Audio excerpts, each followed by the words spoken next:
आज हम कर रहे हैं कक्षा 7वीं एनसीईआरटी की आपकी जो पुस्तक है वसंत भाग 2।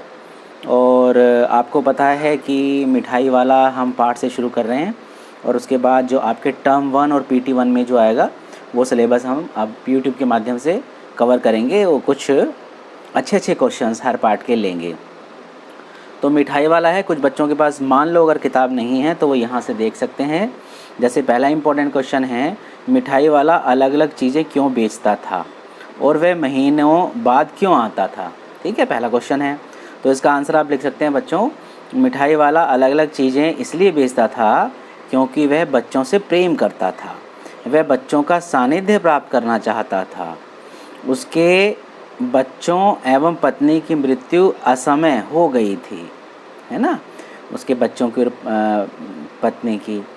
तो वह इन जो गली के बच्चों में अपने बच्चों की झलक देखता था। जो गली के बच्चे हैं उसे सामान लेने आते थे, उसमें बच्चों की झलक देखता था। वह बदल बदल कर बच्चों की चीज़ें लाया करता था, बच्चे भी उसे घेर लेते थे। वह बच्चों की पसंद की चीज़ें लाया करता था। ठीक है, ये पहला क्वेश्चन है। अच्छा, ये पाठ मूल पाठ हमने पढ़ लिया है और आप इसके सार से परिचित हैं। अब हम सिर्फ क्वेश्चन आंसर्स अभ्यास ही इसमें कर रहे हैं।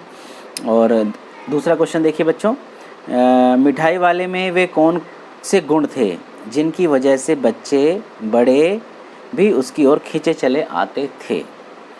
तो मिठाई वाले का जो स्वर है मधुर था, है, मिठाई वाले का मधुर आवाज़ में गा गा कर अपनी चीज़ों की विशेषताएं बताना, बच्चों की मनपसंद चीज़ें लाना, कम दाम में बेचना, बच्चों को भावुक नज़रों से देखना आदि ऐसी विशेषताएं थीं।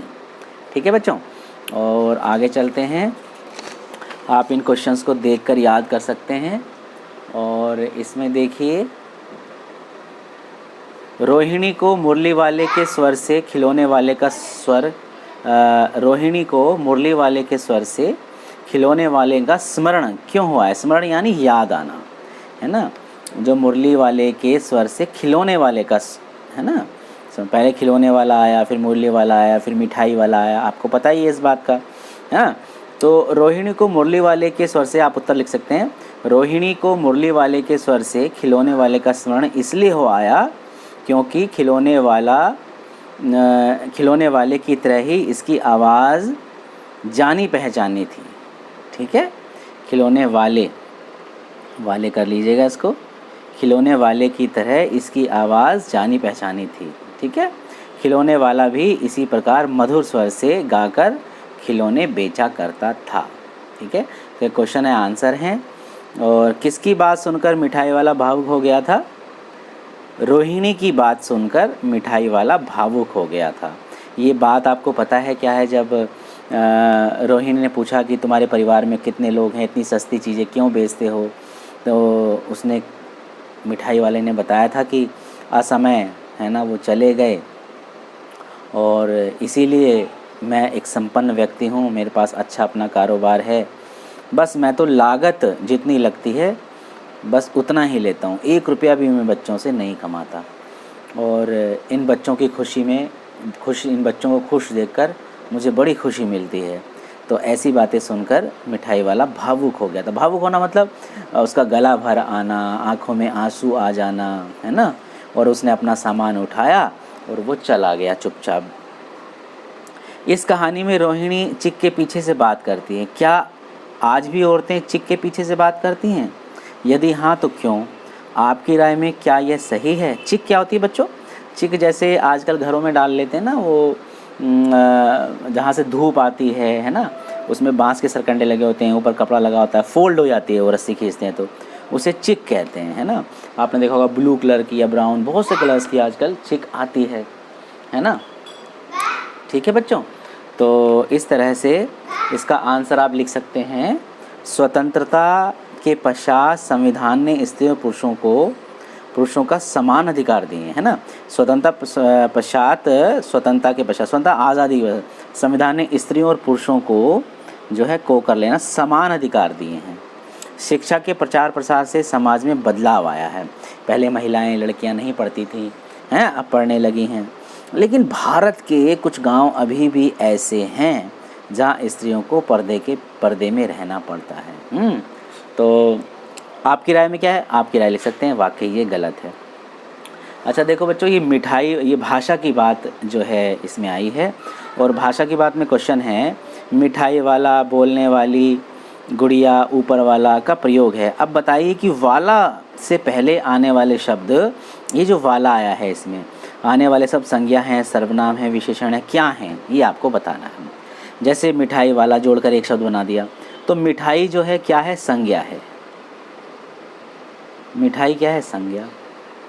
अब ये बोलने वाली देखिए लगा, ये बोलना तो ये क्या है? क्रिया है ना, किसी काम को करना होना क्रिया कहलाती है, ये क्रिया है। इससे पहले बताना है आपको क्या लगा है ना। ऐसी वाला ऊपर लगा है, ये क्रिया विशेषण होता है, ऊपर जो है क्रिया विशेषण। ठीक है, तो यही आपको बताने थे कि वाला से पहले जो शब्द लगे हैं क्या हैं। ठीक है, अब वैसे मिठाई वाला, आपने मिठाई पूछा है कि वाला से पहले शब्द क्या है, ये देखो ना, संज्ञा है, सर्वनाम है, विशेषण है। तो वाला से पहले ये शब्द संज्ञा है, ये वाले से पहले ये क्रिया है, और ये वाले से पहले क्रिया विशेषण है। लेकिन अगर जो संपूर्ण शब्द को लें, पूरे शब्द को ऐसे लेंगे, तो मिठाई वाला जो बना है वाला जोड़कर, जैसे आप ऐसे लिख सकते हैं, जैसे मिठाई प्लस वाला, है ना, तो क्या बन गया? मिठाई वाला। अब शिरोरेखा एक ही होगी, ये अलग अलग थे ना पहले, अब एक कर दी मिठाई वाला। अब ये विशेषण शब्द है ना। ऐसी बोलने वाली गुड़िया, देखो गुड़िया की विशेषता बता रहे हैं ना, बोलने वाली गुड़िया कैसी है? गुड़िया कैसी है? बोलने वाली। ठीक है, तो ये क्या है? वैसी क्रिया है, लेकिन ये भी विशेषण हो गया है, क्योंकि ये संज्ञा है, संज्ञा से पहले आ रही है, और संज्ञा की विशेषता कौन बताते हैं? विशेषण। ठीक है, ऐसे ऊपर वाला क्रिया विशेषण। ठीक है बच्चों, तो ये कुछ इसके अंदर अच्छे अच्छे क्वेश्चंस थे इम्पोर्टेंट, जो आपके परीक्षा में भी आ सकते हैं इसमें से, तो आप इसको अच्छे से तैयारी कर लीजिएगा। ठीक है बच्चों, मैं और भी क्वेश्चंस आपके इसके पीछे वाले पार्ट के बना रहा हूँ, हर एक वीडियो को देखते रहें तो आपके पेपर में अच्छे अंक आएंगे। पसंद आए तो लाइक और सब्सक्राइब करना बच्चों। थैंक यू बच्चों।